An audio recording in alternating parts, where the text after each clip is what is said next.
Hello, my name is Felix Zabalisky, and welcome to my Draw My Life.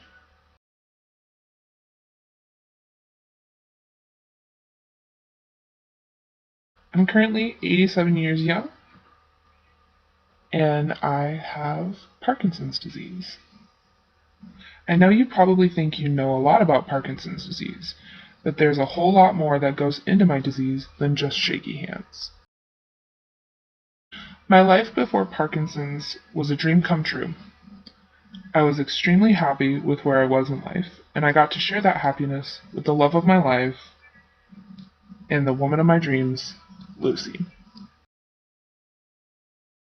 We were happily in love together, and we shared that love with our two boys, twins, Arno and Palmer. Eventually, we also shared that love with our daughter, Juliet, 5 years later.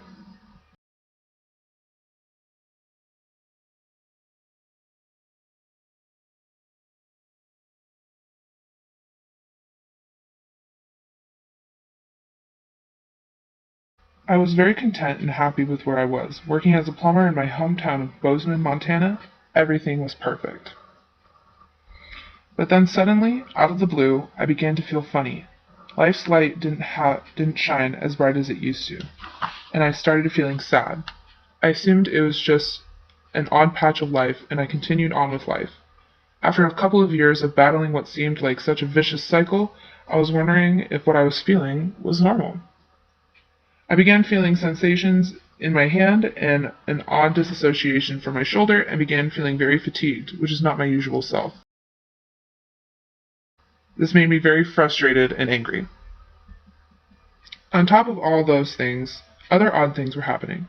I began to feel weaker on my left side of my entire body, and I couldn't control the movement in my arms, legs, or even my face, which made it even harder to chew or talk to people around me.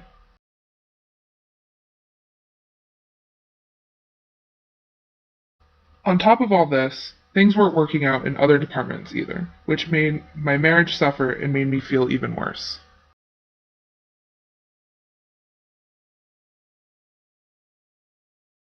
Eventually, my hands began to tremble and shake uncontrollably. This is when I decided that enough is enough and that it was time to start caring for myself and the people around me.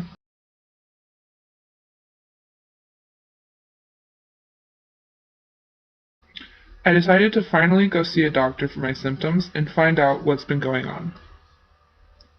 The doctors ran a whole bunch of tests for balance, eyesight, and basic cognitive tests, as well as observations, and that is when I was diagnosed with Parkinson's disease.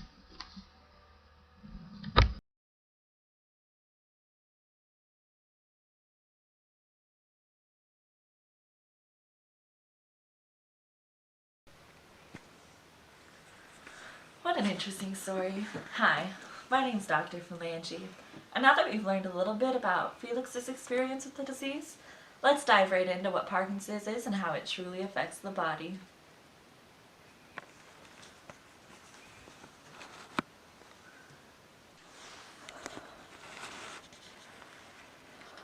And I'm Dr. Carpel. Let's dive in.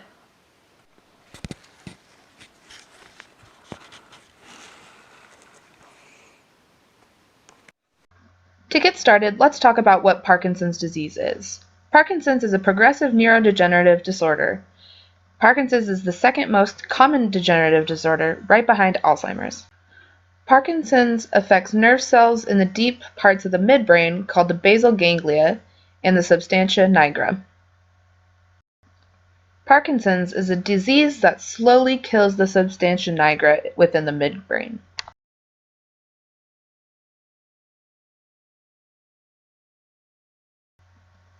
When approximately 80% of the substantia nigra within the midbrain is lost, symptoms such as tremor, slowness of movement, stiffness, and balance problems occur.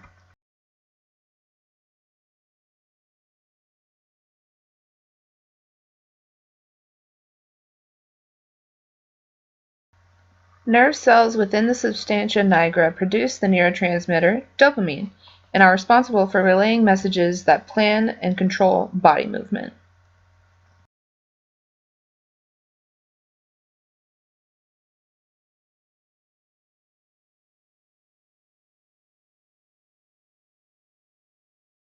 The function of the nervous system is to receive the information that is involved around us and to respond to that information accordingly.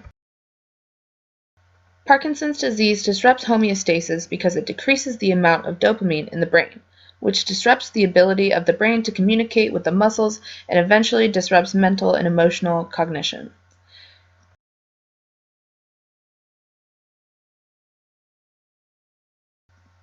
Basically, Parkinson's totally ruins homeostasis.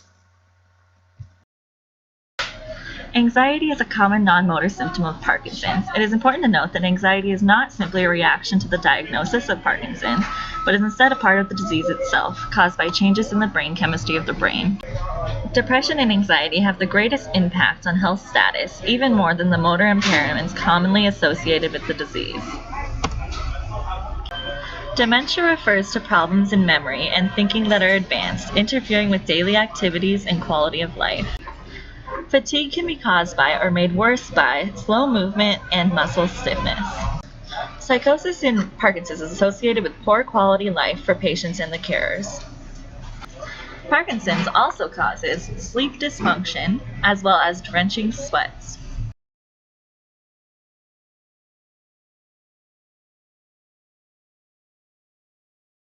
Shortness of breath, also known as dyspnea, is also very common. Orthostatic hypotension is a drop in blood pressure upon changing positions, such as moving from sitting to standing. Orthostatic hypotension may cause lightheaded and dizziness, which can result in passing out, fatigue, and nausea.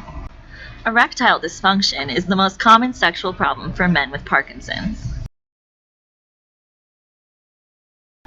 Seborrhea is the skin condition that describes excessive sweating.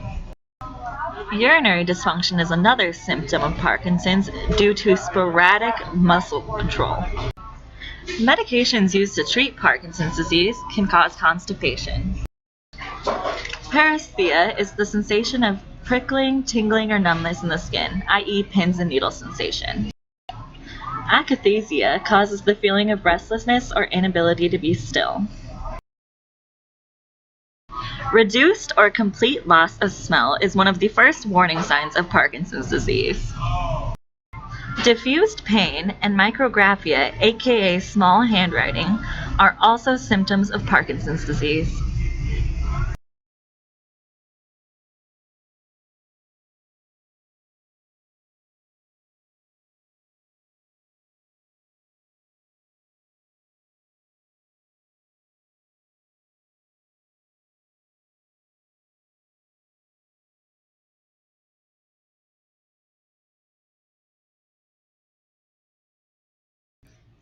Daily life with Parkinson's disease includes micrographia, small handwriting, a stiff facial expression, as well as an odd gait and shuffling, slower walking while moving. Patients often experience leg cramps in the morning and the night when the medications for Parkinson's disease wear off.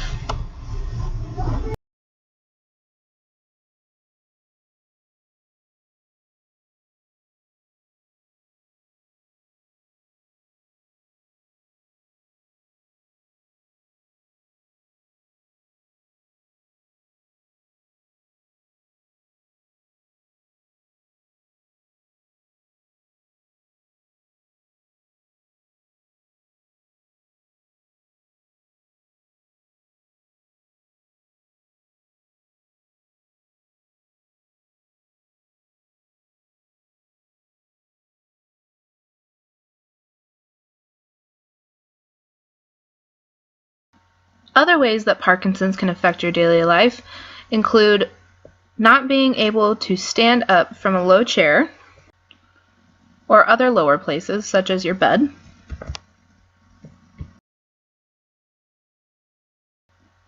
also an increased difficulty eating or performing basic everyday tasks. The history of Parkinson's disease expands from 1817, when British apothecary James Parkinson published an essay on the shaking palsy, to modern times. Before Parkinson's descriptions, others had already described features of the disease that would bear his name, while the 20th century greatly improved knowledge of the disease and its treatments. The term Parkinson's disease was coined in 1865 by William Sanders and later popularized by the French neurologist Jean-Martin Charcot. There is no known cure for Parkinson's disease, although there are several different treatments. First-line treatments include medications to increase dopamine in the brain. Some medications include levodopa or L-dopa, which is a precursor to dopamine. Dopamine itself cannot cross the blood-brain barrier, although levodopa can, and it is transferred into dopamine within the brain. While levodopa is also the most effective treatment for Parkinson's disease, the dopamine that it gives you also goes into the body and can leave long-lasting side effects.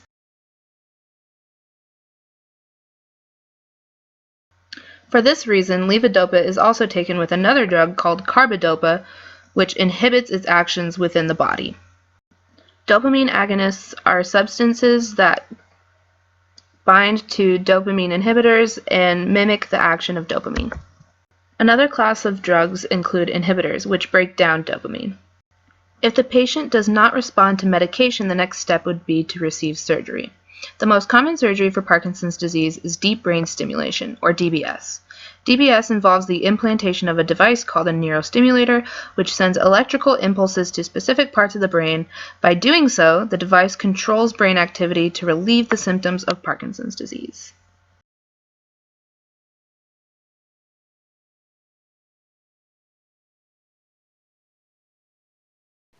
Hey there, it's Dr. Phalange again. Now that we've gone over some basic stuff about Parkinson's, let's jump into some lesser known facts. Early symptoms of Parkinson's include constipation, loss of smell, vivid dreams, and small handwriting. And another one for you is that 10 to 15% of all cases of Parkinson's are proven to be genetic, whereas 85 to 90% of all cases are random and sporadic, non-classified cases.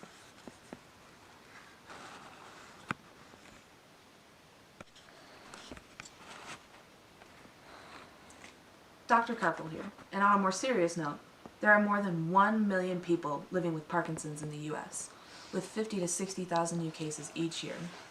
A lot of famous figures throughout history have been diagnosed with Parkinson's disease themselves and have become very influential voices for the Parkinson's community.